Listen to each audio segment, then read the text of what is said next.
This is a vodcast on the key theoretical practices that are undertaken in the management of a sports organisation, linked to my chosen case study, Coventry City Football Club.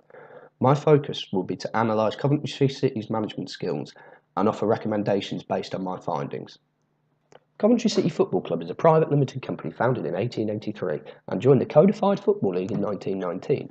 Like most organisations, they operate using a vertical differential structure, with the ones having the largest span of control being the owners, followed by the chairman.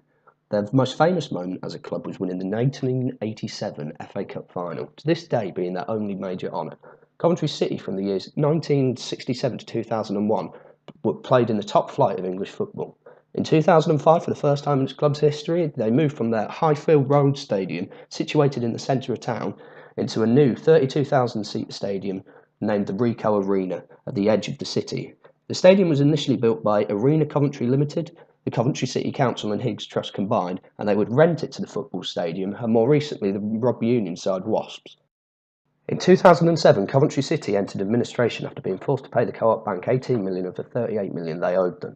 Only 20 minutes away from the club going bust, a financial hedge fund called SEM took over control of the club and made them financially stable enough to continue as a football organisation. In 2013, SEM placed the club under administration once more due to a £1.3 million debt owed to the stadium owners, meaning they were unable to reach an agreement to play at the Ricoh for that season.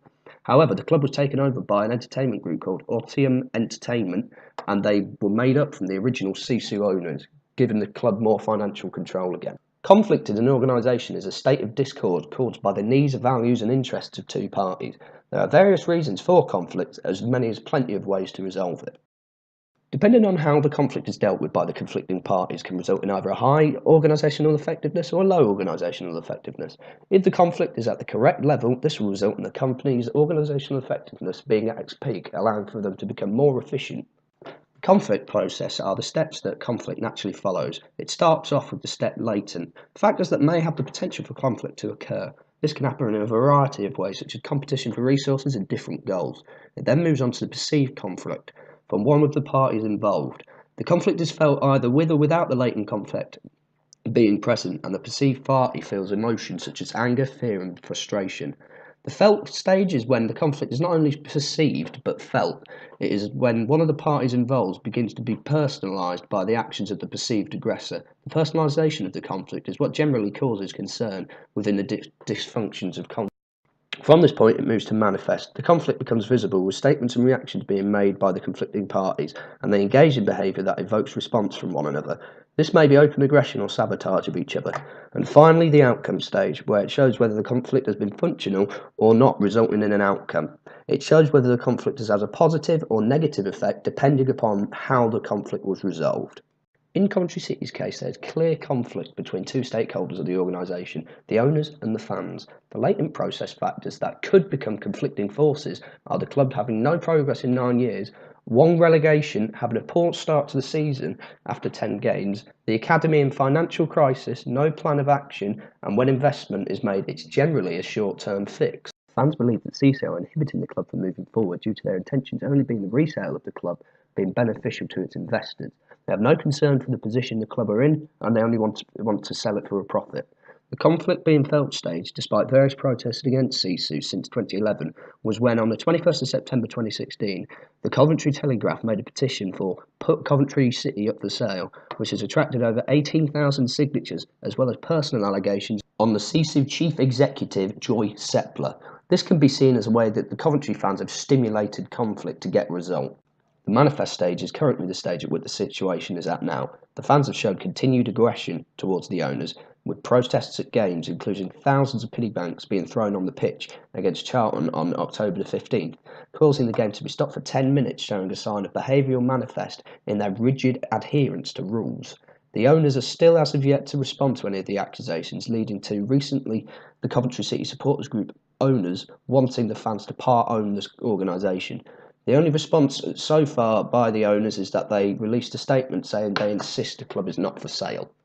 Because the owners at Coventry City have only made a single statement, they have not addressed the issues the fans have with the club, thus showing apathy towards the situation.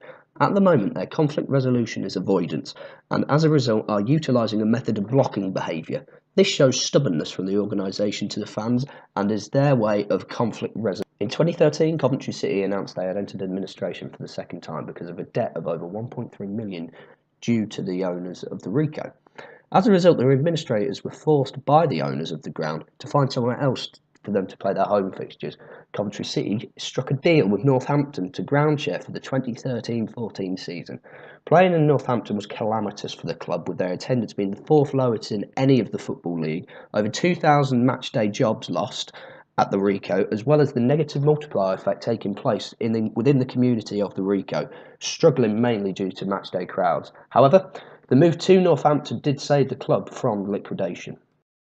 Operational management is concerned with the management of process, people and resources in order to provide a good or service needed by the customer in a cost-effective way. It can be split up into three types: transformational process and function of the organisation, as well as a management activity. Transformational is concerned with turning resources into a good or service needed by the customer. Operational management, as a function of the organisation, is concerned with delivering a product or service to the customer according to the specifications agreed with the marketing, as well as it being, importantly, within budget. Finally, the operations as a management activity is concerned with the strategic orientation of the organisation and allow them time to develop the needs. The fans needed a football team to watch rather than go into complete administration. Therefore, the transformational process turned out a tangible product for the customers. By moving to Northampton, it was agreed by the FA that it was financially viable and suitable in the situation for Coventry to ground share with the Northampton team, and are able to produce the staff needed on match days to make the stay a successful one.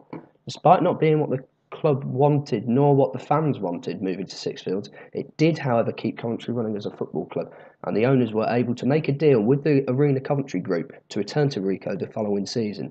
This met the needs of the organisation as they were able to play back in Coventry, which suited all stakeholders perfectly. Strategic change is determined by the relationship between the extent of change and the nature of change.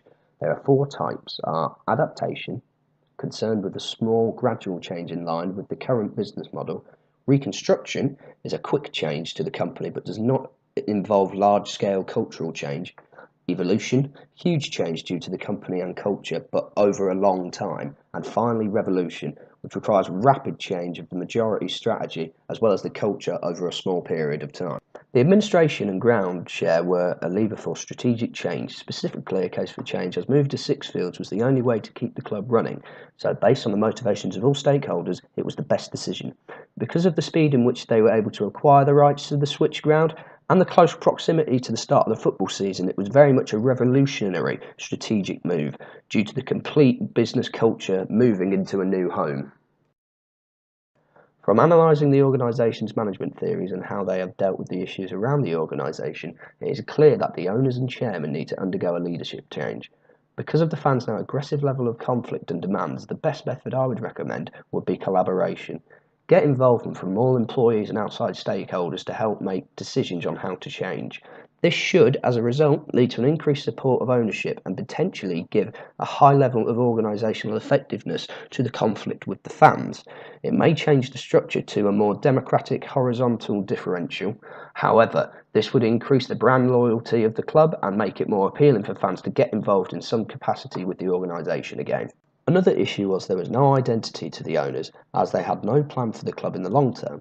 There is no specific leadership style in place for the management of the organisation. I would recommend either employing or adapting to transformational leaders, giving emphasis on building a vision for the organisation that matches the collective values and beliefs of the football club.